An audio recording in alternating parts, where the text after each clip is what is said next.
Good evening. The world community is strategizing on the way ahead as far as the crisis in Afghanistan is concerned. The G7 leaders met virtually in an emergency meeting. The UN Human Rights Council held its special session to discuss concerns arising from human rights violations in Afghanistan. India continued its evacuation mission, taking Indians, Afghans and 3 copies of the Holy Scripture of Guru Granth Sahib from Afghanistan. So our in focus tonight is Afghanistan crisis. World leaders discuss the way ahead. That, national developments, sports action from the Tokyo Paralympics and more in this edition of Newsnight. Tonight, I'm Munmun Paracharya. First up, the headlines. Indian evacuation efforts continue. 78 more people, including 25 Indian nationals, evacuated from Kabul. 44 Afghan Sikhs reach India from Kabul via Dushanbe in Tajikistan. 3 copies of the Holy Scripture of Sri Guru Granth Sahib also come on the flight, received by Union Minister Hardeep Puri.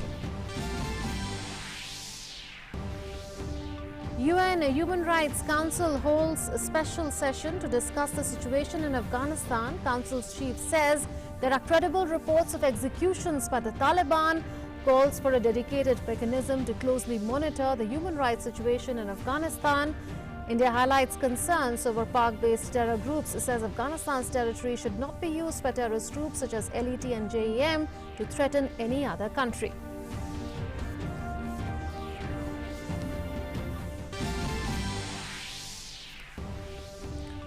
G7 leaders meet in a virtual emergency meeting to coordinate response to the crisis in Afghanistan. All eyes on whether Britain will push for sanctions against the Taliban. Chaos reigns at Kabul airport as the scramble to escape Taliban rule continues. Taliban reiterates that deadline of 31st August for withdrawal of US and other forces must be met. Both US and UK admit completing evacuations by then is near impossible.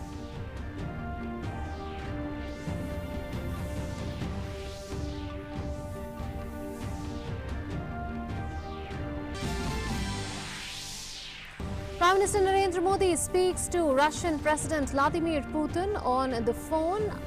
Unfolding situation in Afghanistan and its implications for the region and the world discussed. Stress on importance of the 2 strategic partners to work together.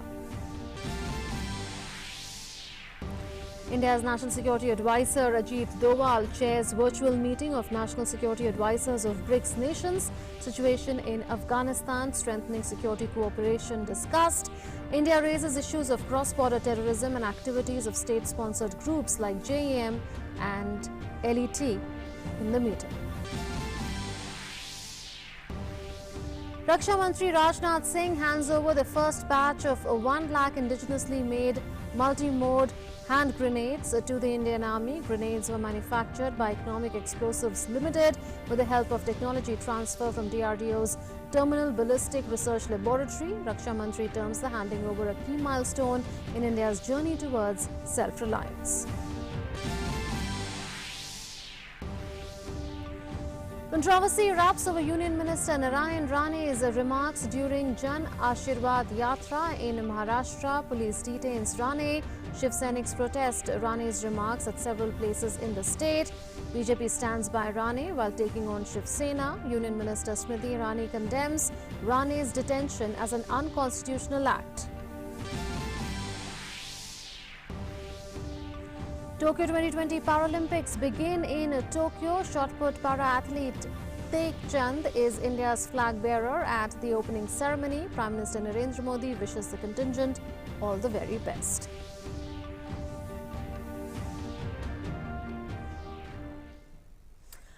Our lead story tonight, India continued to press ahead with Operation Devi Shakti, its evacuation mission from Afghanistan. And in the latest round, 78 more people, including 25 Indian nationals, have been evacuated from Kabul. 44 Afghan Sikhs reached India from Kabul via Dushanbe in Tajikistan. India also ensured the safe evacuation of 3 copies of the Holy Scripture of Sri Guru Granth Sahib on the flight. The copies of the scripture were received by Union Minister Hardeep Singh Puri.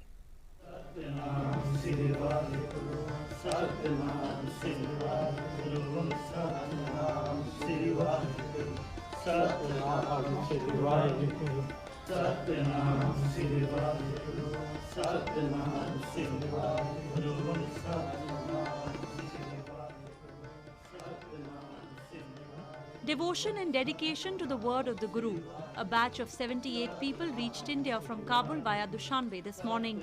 25 Indians were a part of this group. 3 old handwritten sarups of the holy Guru Granth Sahib also landed safely at the Delhi airport. The agony of migration was written large on the faces of those who landed. At the same time, the safe transportation of the holy Guru Granth Sahib was some consolation for the Sikh Afghans. They sought solace from the thought that their faith will be protected in India. मैं सरदार धर्मेंद्र सिंह जो कल काबुल से निकले थे, आज सुबह पहुंचे हैं इंडिया में, और मैं बहुत धन्यवाद करता हूं मोदी जी का, मोदी सरकार का धन्यवाद, एम्बेसी का धन्यवाद, साध संगत का धन्यवाद। आज समाचार राही एक खबर पता चली जो अफगानिस्तान में तालिबान की तरफ से हमला हुआ, वहाँ पे बहुत हिंदुस्तानी, भारत और कई देशों के लोग जो रहते हैं फंसे हुए हैं, उनको भारत सरकार, केंद्र सरकार ने जो अपने देशवासी है, भारतवासी, उनको विशेष करके जो वहाँ सिख समुदाय के लोग, सिख पंथ के खालसे जो रहते, उनको भी वापस लाने का जो भारत सरकार, केंद्र सरकार की तरफ से उद्यम उपराला किया गया, बहुत सोना, बहुत अच्छा है। हमें इस बात की तसल्ली है कि हमारे भाई भी सुरक्षित पहुंचे और गुरु साहब के स्वरूप भी सुरक्षित पहुंचे, जिसके लिए मैं भारत सरकार का धन्यवाद करता हूं। और हम साथ में यह भी आग्रह करते हैं देश के प्रधानमंत्री जी से, गृह मंत्री जी से, कि जो हमारे लोग हैं, इनकी जो CA है, सिटीजन अमेंडमेंट एक्ट के अंदर तब्दीली करके, अमेंडमेंट करके उसकी कट ऑफ डेट जो 2014 से 2021 की जाए। Union Minister Hardeep Singh Puri received the evacuees at the Delhi airport in keeping with the spirit of Vasudhaiv Kutumbakam. Amid chanting of Satnam Vaheguru, he also received the swaroop of Guru Granth Sahib with great reverence. As per the Sikh religious code of conduct, he carried the Granth Sahib on his head walking bare feet. He was accompanied by the Minister of State for External Affairs V. Muralidharan and BJP leader RP Singh, who too carried the 3 copies of the Holy Granth in a similar fashion. Hardeep Singh Puri also gave an assurance that India was with the Afghan people in the face of adversity. Guru Granth Sahib के स्वरूप जो 3 लाए गए, it was personally a very emotional and moving experience for me as a Sikh to be able to pay obeisance. 13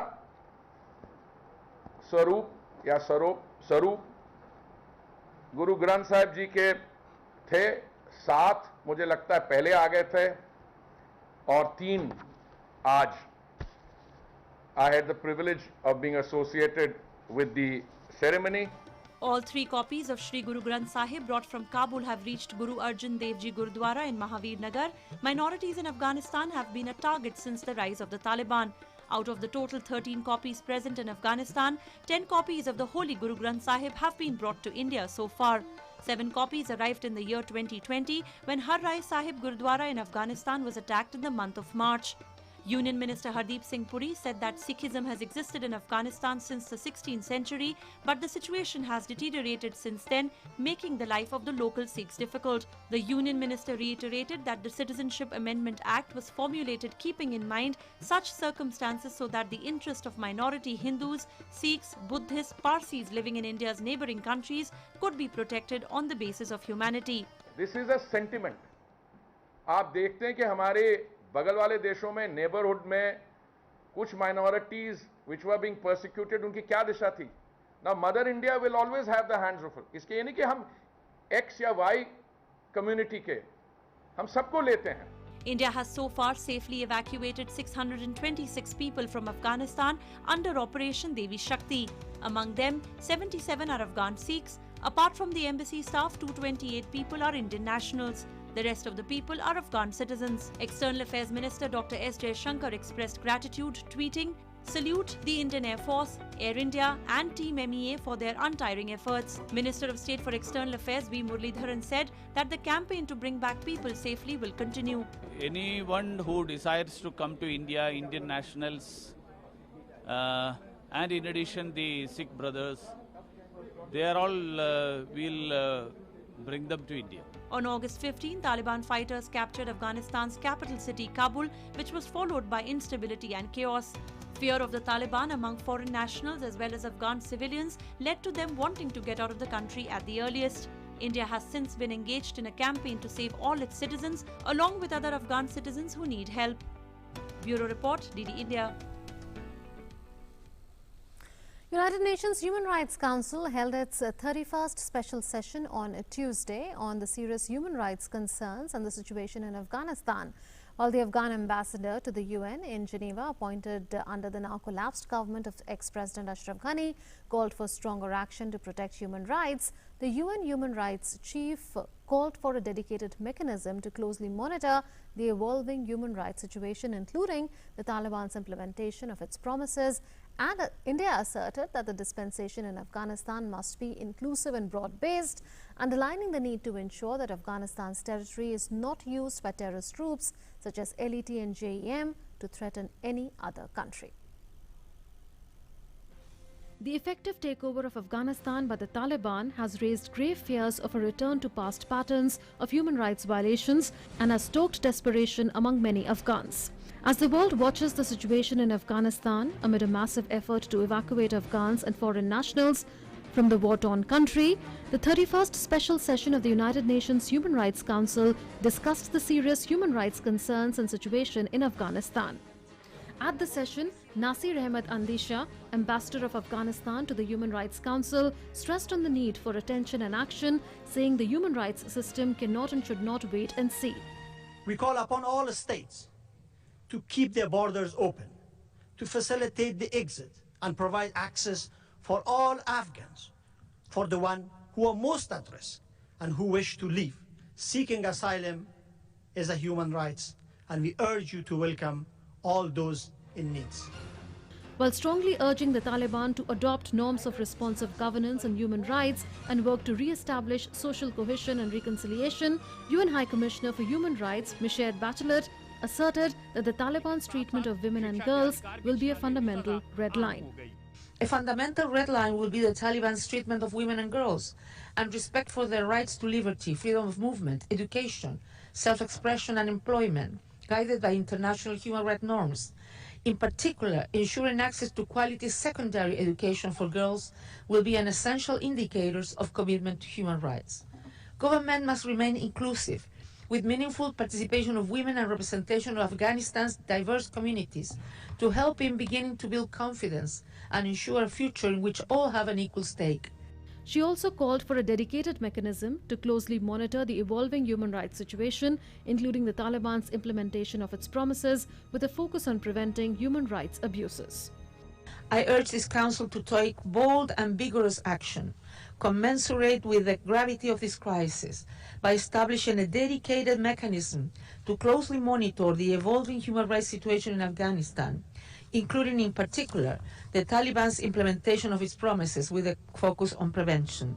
India voiced concern over the unfolding humanitarian crisis in Afghanistan, pointing to acute shortage of food, medical care and shelter, and hampering of basic rights to free speech, access to education and health care of civilians, children and women in Afghanistan. We call upon all parties concerned to allow unhindered access to international assistance.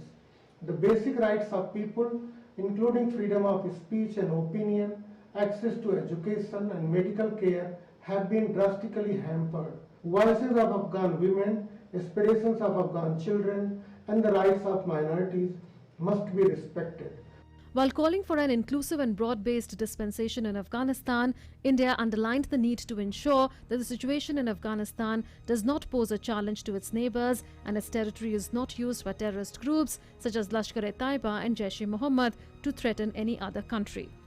Stability in Afghanistan is essential for peace and security in the region. We hope that the territory of Afghanistan is not allowed to be used by terrorist groups such as Lashkar-e-Taiba and Jaish-e-Mohammed.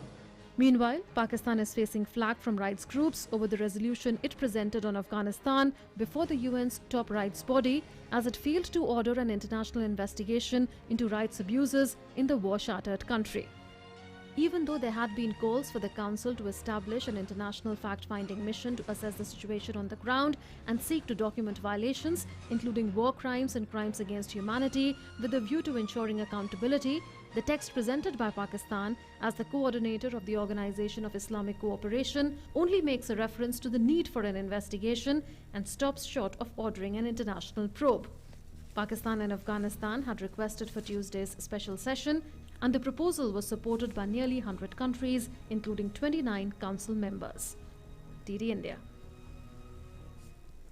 And that brings us to our In Focus tonight, which is Afghanistan crisis. World leaders discuss way ahead. Manjeev Singh Puri, former ambassador to Nepal, EU, Belgium and Luxembourg is with us, and so is Lieutenant General S.A. Hasnain, former GOC, 15 Army Corps. Welcome you both to this edition of News Night. Ambassador Puri, your thoughts on the way the government of India has been handling the evacuation process from Afghanistan, the fact that the government of India has ensured that several Indians, several Afghans, including minorities, are safely evacuated, and also the 3 copies of the Holy Scripture, Guru Granth Sahib.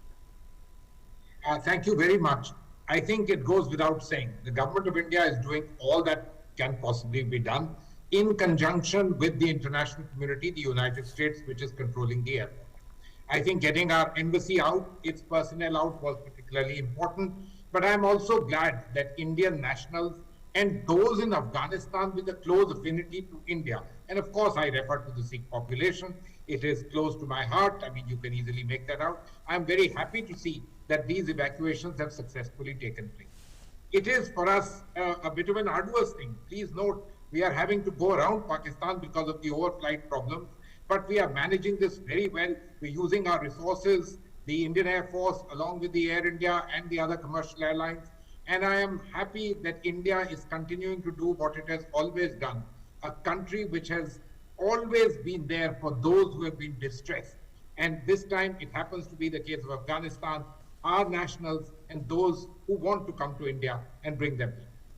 Absolutely. General Hasnain, your thoughts on the fact that India has always followed this tradition of not showing its back to refugees, and we also saw the enactment of the CAA, and we know that the kind of help that such a legislation has been offering to getting citizenship rights to several refugees here, and the way India sensitively handled the issue of evacuation of Indian nationals, Afghan minorities, and the evacuation of the Holy Scripture of the Sikhs.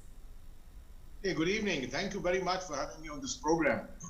It's an absolute, there's no doubt about it. I fully endorse what the good Ambassador Manjeev Puri has just stated. Our history goes back, well, even 1971, 10 million refugees came in from Bangladesh into India. We had no hesitation in hosting them here. Afghanistan, of course, is a special thing for us now. For the last 20 years in particular, the manner of our relationship with the Afghan people, of course, our history with the Afghan people goes back many, many years before that. But these 20 years have been very important, the way our soft power has been played out to ensure that the people-to-people relationship remains. We have had thousands of people coming from Afghanistan into Delhi and other cities for medical treatment and related things. We've gone and created infrastructure in Afghanistan. So obviously this is a very special relationship, and at the right moment, India has been extremely sensitive to the needs of the people. That is a very important aspect. A lot of issues which are sensitive, otherwise we could have closed our doors and said that we will keep our options open, we will engage with the Taliban and things like that to maximize our options for the future. But no, we decided to close our embassy. We decided to get our people back. We decided to make sure that all those who wanted to leave and come to India have an open invitation to come on our various aircraft which are coming in every other day. It's so unfortunate that Pakistan closed its airspace, continues to keep its airspace closed. This was an opportune moment when actually Pakistan could have delivered a very, very different message. The ability of India and Pakistan to get together, to work together on this. It is so obvious that Pakistan is ensuring that they work on everything to minimize India's interests out there in Afghanistan. Everything that we seek to maximize, the Pakistanis are looking to minimize it. So I think overall, the attitude of the Indian government has been extremely positive, very forthcoming. And may I say, very importantly, from a strategic diplomatic point of view, we have been keeping our options entirely open. Our relationship seems to have been cultivated with different sections of society, even with the current situation in Afghanistan. The fact that on the very first day we could evacuate such a large number of diplomats and other people from the embassy in the face of the Taliban itself, the Taliban's presence itself, shows that obviously someone had done a lot of contingency planning, and that was successful at the end. Absolutely. There's a lot of concern over human rights abuses that are taking place in Afghanistan. The UNHRC holds its special session. Ambassador Puri, the UNHRC chief has now called for a dedicated mechanism to closely monitor the evolving situation. She's also spelled out the red line, saying how Taliban treats girls and women is going to be the fundamental red line. Is there any indication that the Taliban of today or Taliban 2.0 is any different from Taliban 1.0? No, this is a question which has been posed to all of us and everyone involved over the last so many days. And the proof will have to lie in the eating of this pudding. The ball is in the Taliban's court. They've been making noises, they've been holding press conferences, saying things, but these few incidents that come to light are ones which are reminiscent of what they've done in the past. Frankly, their record is not good. Frankly, it is for them really to show change and to demonstrate change. The High Commissioner is absolutely right. The international community must keep its gaze strongly on Afghanistan.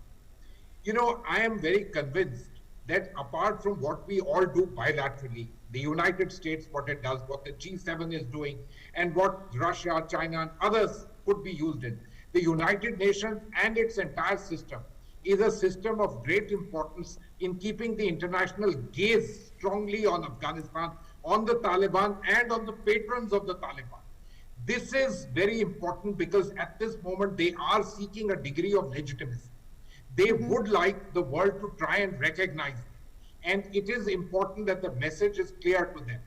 If you are a changed lot, if you will behave the way the world behaves, the change that you brought about, well, it's happened.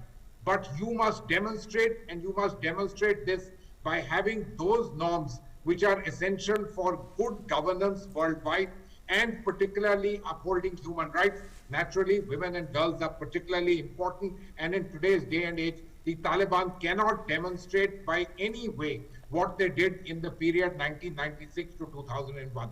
That just cannot be the way forward, and the world community's gaze strongly on them, I think, is particularly important. I'm glad that India has the ability to be able to do this and is doing this. We are members of the Security Council, gives us a special ability to be able to ensure that the global gaze remains on Afghanistan.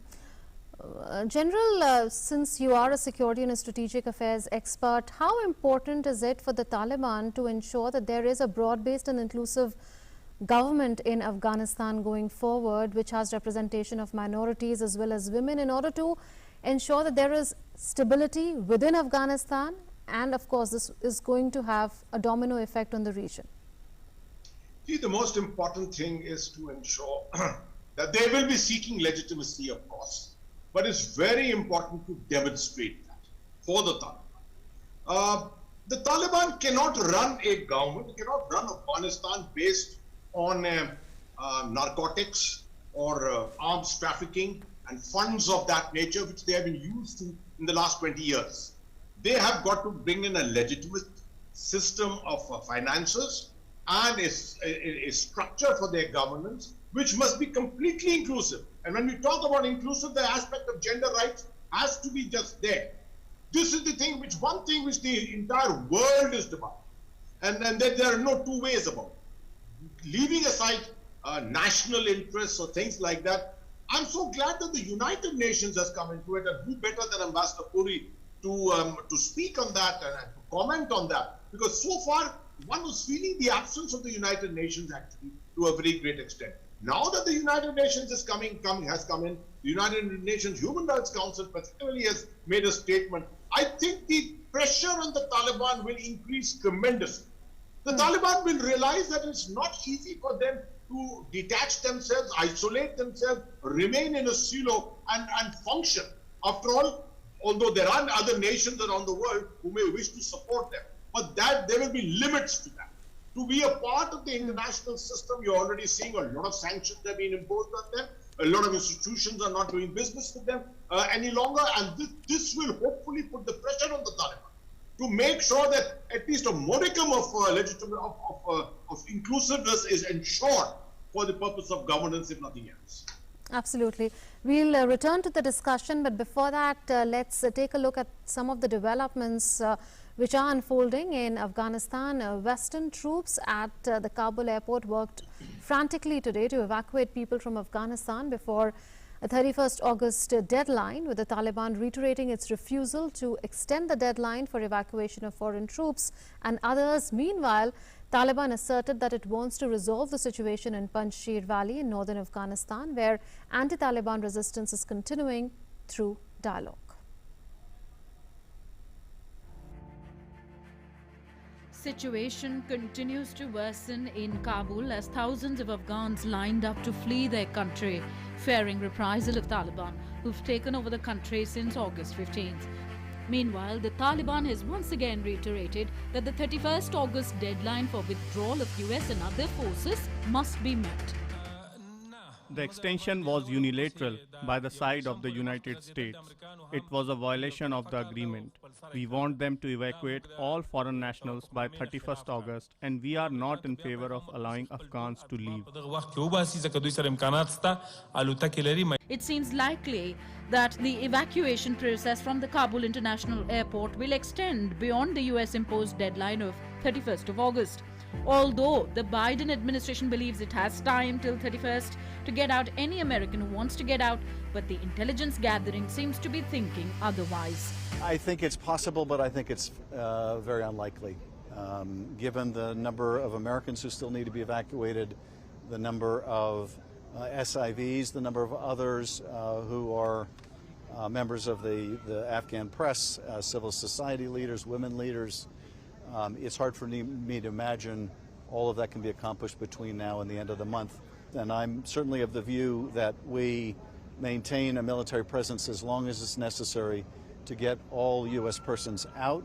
Our timescales plan on August the 31st for the evacuation of all the people that we would have said was in the hopper, those people that are passing or have passed security checks, those people that are effectively have a ticket to ride, and indeed get out the three cohorts that I think I told you about last week, which were entitled personnel, British passport holders, British officials, and indeed then obviously all those Afghans. And I think, to be clear to your listeners, we are only now in Afghanistan and have been for the last 2 weeks to process those people. Since then, Kabul airport has been the scene of chaos and sporadic violence. Countries that have evacuated some 50,000 people over the past 10 days and trying to meet the deadline agreed earlier with the Taliban for the withdrawal of foreign forces by August 31st. The crowds have grown so big that several square kilometers of the area between the Ministry of Interior and the airport's entrance gates have started to resemble refugee camps. We are living because of Taliban. There is no difference between the Taliban right now and the Taliban 20 years ago. Those in power 20 years ago killed people, and I do not know when these people will start killing people once again. We are living until the situation clears. The situation is unclear and we don't know who will come and who will run the country. There is unemployment, insecurity, there is no source of income, food and security issues. We fear the situation, and until the situation clears, we are caught without knowing which way to go. A flight carrying 250 evacuees from Afghanistan reached Belgium from Pakistan on Tuesday.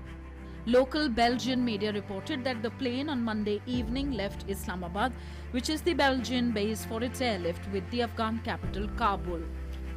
A flight of evacuees from Kabul reached Oxfordshire in central England in the early hours of Tuesday. The country has announced plans to welcome up to 5,000 Afghans fleeing the Taliban.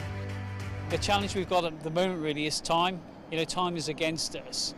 And it's also the access into Kabul for the inter-theatre aircraft. because slot times are so short, and there's an awful lot of aircraft going into Kabul, understandably, to carry out this evacuation.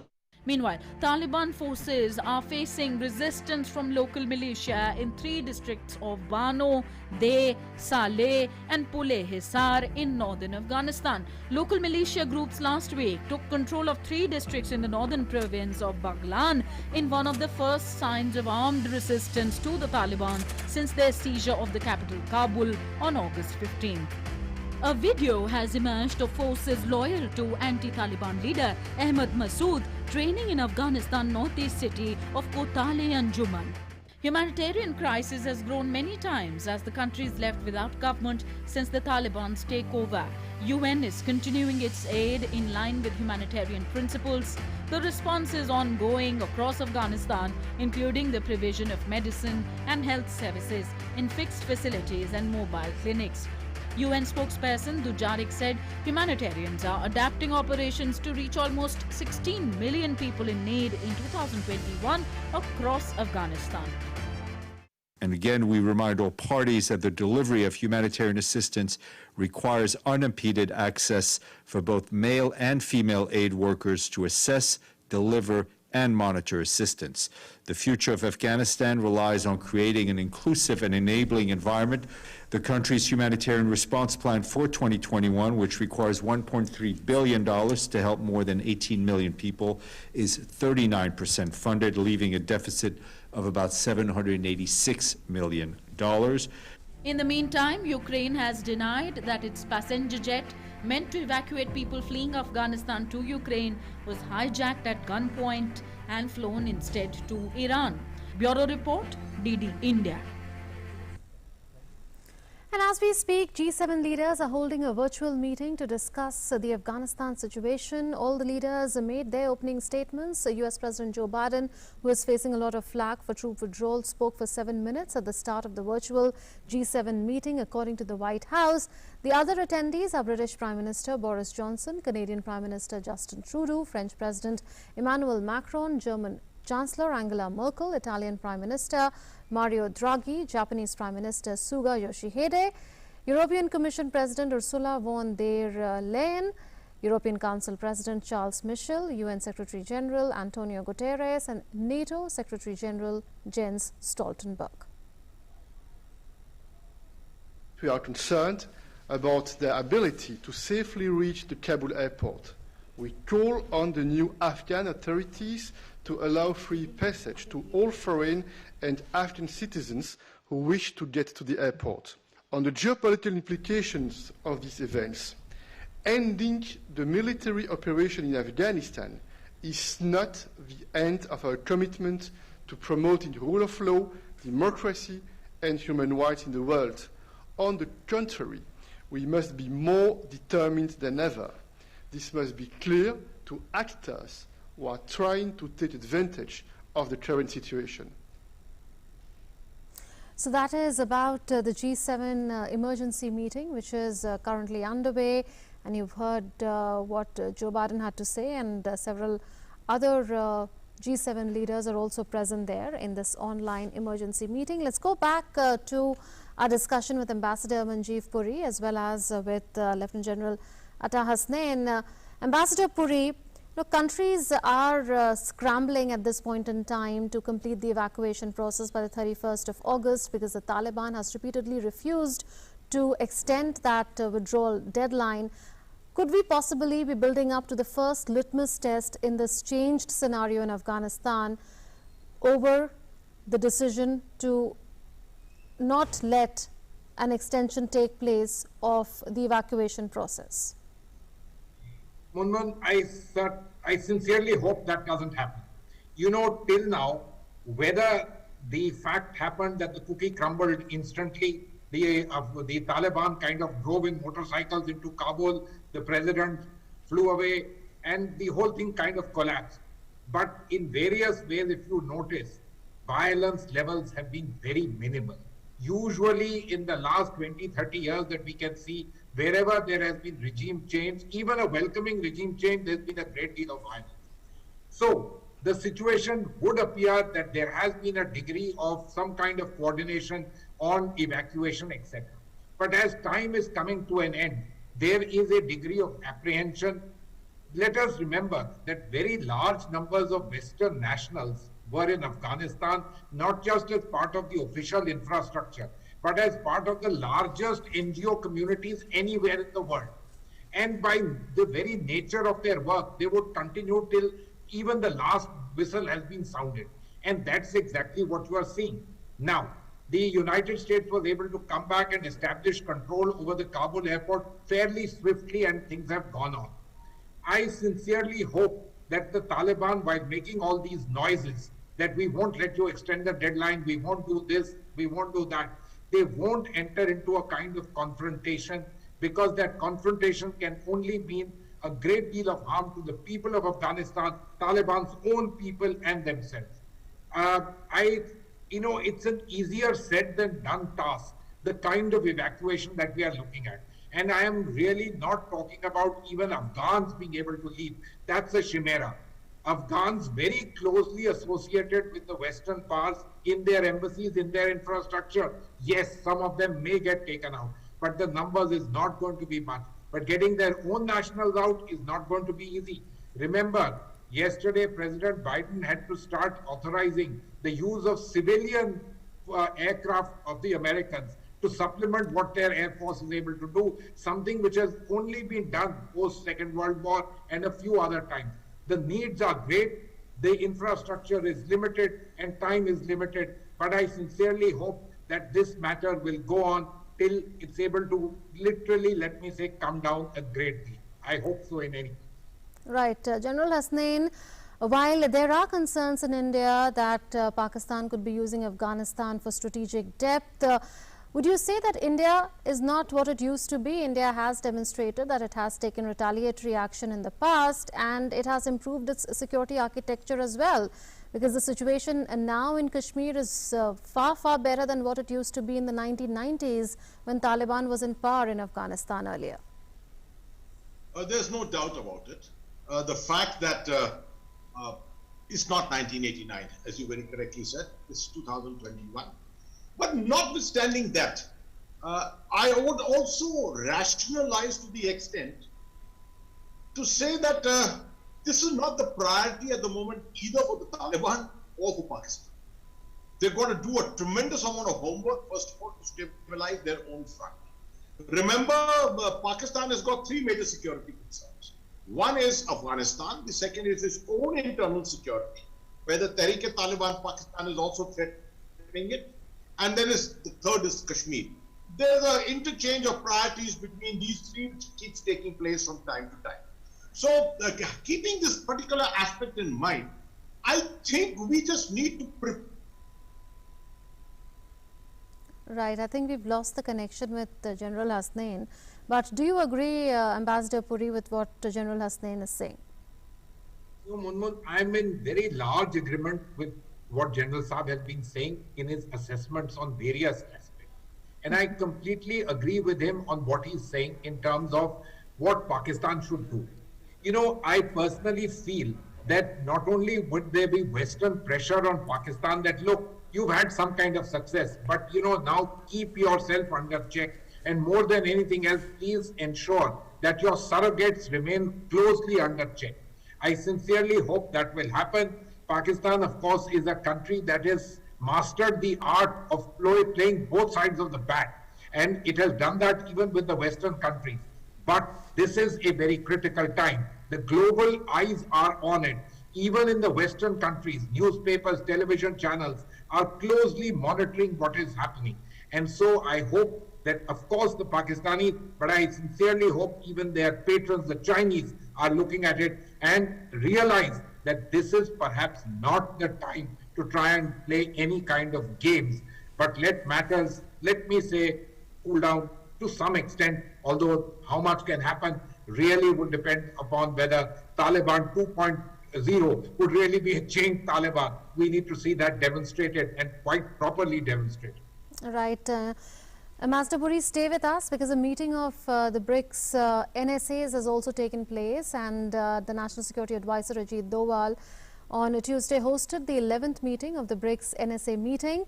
Tuesday's meeting reviewed the regional and global political and security scenario with particular reference to current developments in Afghanistan, Iran, West Asia and the Gulf and emerging threats to national security such as cybersecurity. India raised the issue of cross-border terrorism and activities of groups such as Lashkar-e-Taiba and Jaish-e-Mohammed, which enjoy state support and threaten peace and security. The meetings have emerged as an important platform for exchange of views on political and security issues among BRICS countries. Ambassador Puri continues to be with us. Ambassador, at the BRICS NSA meeting as well as at the UNHRC, India has voiced concern over Pakistan sponsoring LET and JEM and the likelihood of JEM and LET-like groups using Afghanistan territory to spread trouble in the region. And interestingly, as we know, in BRICS, China is also represented. What's the message going out from the Indian side? You know, India, Russia, China, South Africa are bound together in this particular BRICS. And the next year, we are going to be chairing BRICS. So this is an important institutional arrangement. It so happens that right now we have this particular meeting, and I think this is a very important meeting in terms of messaging. We have always spoken to them about the need to rein in terrorism and be strong with countries with which they have influence to curb terrorism and ensure that there is no misuse of territories for terrorism in other countries. We have also similarly done that in terms of the COVID fight and in terms of the use of IT and cyber security and so on. I think on all of those there have been previous meetings. But this meeting has been held just as Afghanistan has been unfolding. I think it is a particularly useful platform where you get to interact not just with the United States, which has its own sets of relationships with the Taliban and who have been of a particular assistance to us in evacuation, etc., but with the other stakeholders in the game. Please note, the Russians and the Chinese are among the very, very few who are maintaining an embassy in Kabul. We are talking in terms of a kind of patronage from the Chinese. We are talking about the Russians having had an opening to the Taliban and talking from them. I'm leaving South Africa out. It's a little far, really not involved in this game. But India, Russia and China have stakes in this thing. This is part of our geography. For us, there is a direct stake, but so are the Russians. They are very close to Afghanistan. So are the Chinese. They have very little closeness in terms of land. Right, Ambassador Puri, thank you so much for this. We are going now across to the G7 summit where Boris Johnson, Prime Minister of UK, is speaking. I would say it was quite remarkable that since the 14th of August we've got 9,000 people coming to this country hoping to make new lives, and obviously we're having to check them, to vet them. There are all sorts of processes that we have to go through, but 9,000 is a very considerable number. That's UK nationals plus who have been in Afghanistan, but it's also those who have helped us during the last 2 decades, and it's the UK showing its commitment, showing its responsibility to those people, and I think we can be very proud of what we're achieving. So you present a pretty rosy world in which the West can engage with Taliban 2.0. What on earth leverage does the West, does the G7, does Britain have over a Taliban-led government? What makes you think that they're going to want to engage and listen to our demands for things like safe passage out of Afghanistan? I'm totally realistic about the Taliban, and I don't think that anybody is going to pretend that this is anything other than a very difficult situation. But that doesn't mean that we should ignore the leverage that we have. We want to help with the humanitarian crisis, the difficulties that people in Afghanistan, people fleeing Afghanistan are going to experience. But when it comes to engaging with the Taliban and engaging with the government in Afghanistan, whatever its exact composition, the G7 has huge leverage. And today, the G7 agreed, we brought them together, and they agreed a roadmap for future engagement with the Taliban. So, if those huge funds are going to be unfrozen eventually for use by the government and people of Afghanistan, then what we're saying is Afghanistan can't lurch back into becoming a breeding ground of terror. Afghanistan can't become a narco state. girls have got to be educated up to the age of 18, and so on. And those are important things that we value as G7. Those are things that unite us in the West. Those are things, by the way, for which we fought for years in Afghanistan, and for which people in this country gave their lives. And the point that was made today by G7 leaders is that we remain committed to those values and we remain committed to Afghanistan. But the number one condition that we're insisting upon is safe passage beyond the 31st, so beyond this initial phase for those who want to leave Afghanistan. Finally, Prime Minister, in the event that Al-Qaeda and IS expand in Afghanistan, is there any possibility that G7 troops return to that country? I think you've got to recognise that the history of Afghanistan is cyclical, sadly, and you'll have seen over different epochs, different expeditionary forces sent in by different powers with a view to trying to stabilise the country. Our own country has had centuries of experience in Afghanistan. But what I hope is that there is now a different path forward and a better future. And, you know, I don't think anybody is going to believe that this is going to be easy or that this is likely in the short term. But there's got to be a world in which the people of Afghanistan find the leadership, find the wisdom to come together, to make accommodations with each other. For the Pashtun to sit down with the Tajiks and the Uzbeks and the Turkmens and all factions to get together, finally, to agree on a way forward for that country. And I think possibly what... Thank you. So there you heard UK Prime Minister Boris Johnson speaking to the media during or on the sidelines of the G7 summit, where he said that safe passage beyond the 31st of August is extremely important, and G7 should be looking at using its influence on the Taliban to get safe passage beyond the 31st of August. He also said that G7 has huge leverage and that the roadmap for future engagement with Taliban was discussed during the summit.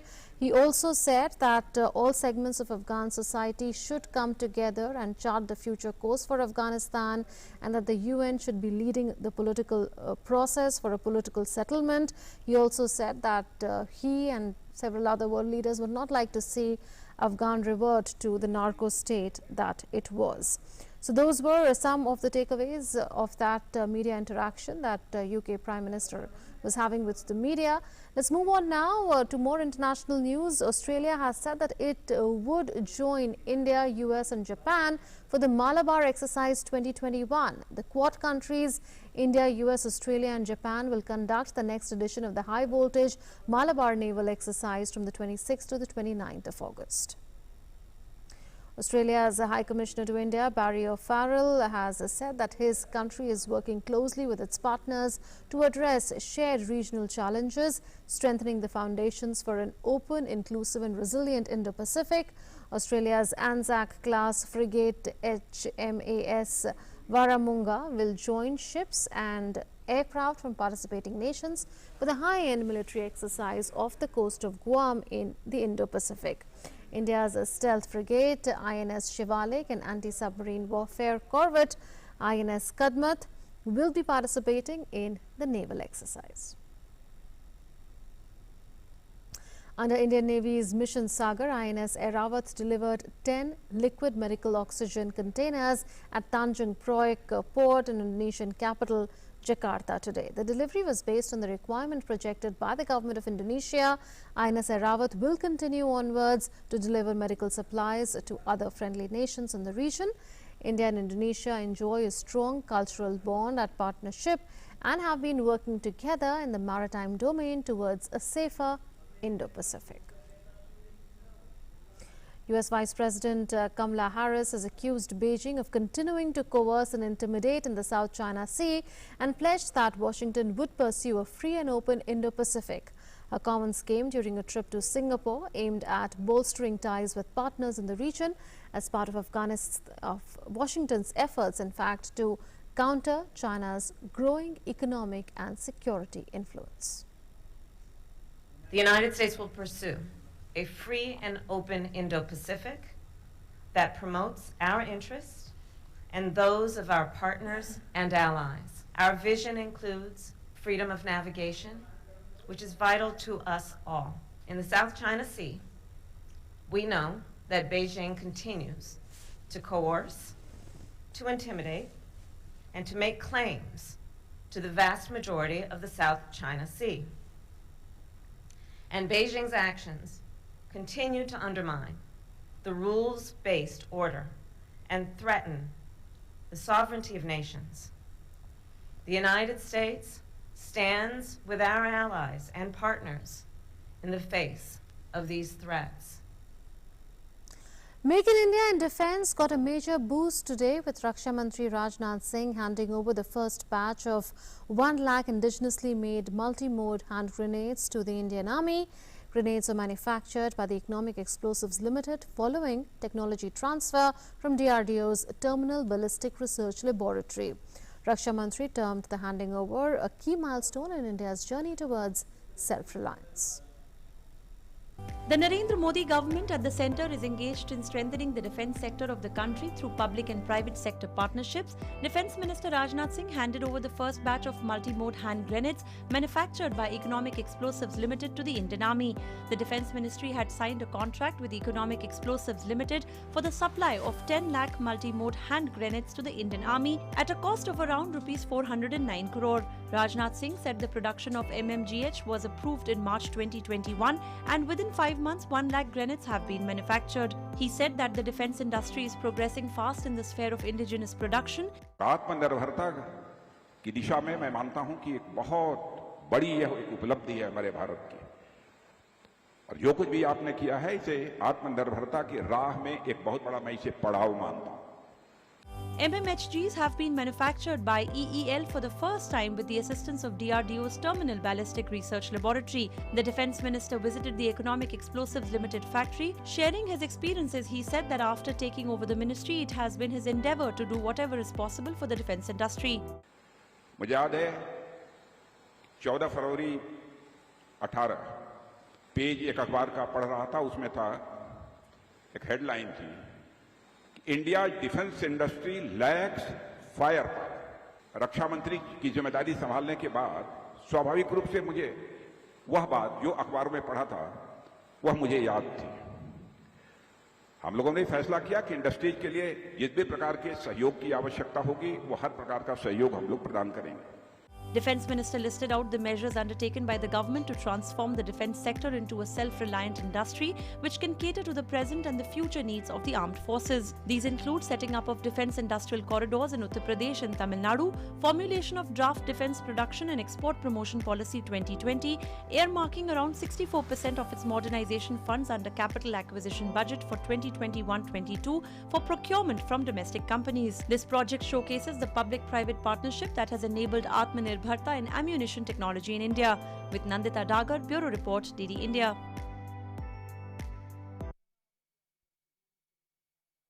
From across the country. 3 terrorists have been killed in an encounter by security forces in Jammu and Kashmir Sopore. The security forces recovered a huge cache of arms and ammunition from the encounter site. India's fight against COVID-19 continues. In the last 24 hours, 25,467 new cases of coronavirus have been reported. 39,486 people recovered from the disease and 354 people died of this. Union Finance Minister Nirmala Sitharaman on Tuesday met with the officials of income tax, customs and indirect taxes in Mumbai. Finance Minister is on a 2-day visit to Mumbai and will be interacting with the heads of the banks, industry leaders, among others. Ladakh Lieutenant Governor R.K. Mathur inaugurated coaching classes to prepare Ladakhi students for the competitive exams like NEET and JEE. Under the Ladakh Ignited Minds project organized by Indian Army, 55 boys and girls will get coaching for 1 year. And just like the Olympics, the Tokyo 2020 Paralympics began on Tuesday in the empty National Stadium as the COVID-19 situation looms large. The opening ceremony featured the national flags of the 162 delegations represented. India has sent its largest ever team of 54 athletes who will be competing in 9 sports disciplines including archery, athletics, badminton, swimming, weightlifting among others. Shot put athlete Tek Chand was India's flag bearer at the opening ceremony after Thangavelu Mariyappan was quarantined following close contact with a COVID-19 positive person on their flight to Tokyo. Prime Minister Narendra Modi conveyed his best wishes to the Indian Paralympic contingent, encouraging them on the occasion. He said he was confident that our para-athletes will give their best and inspire others.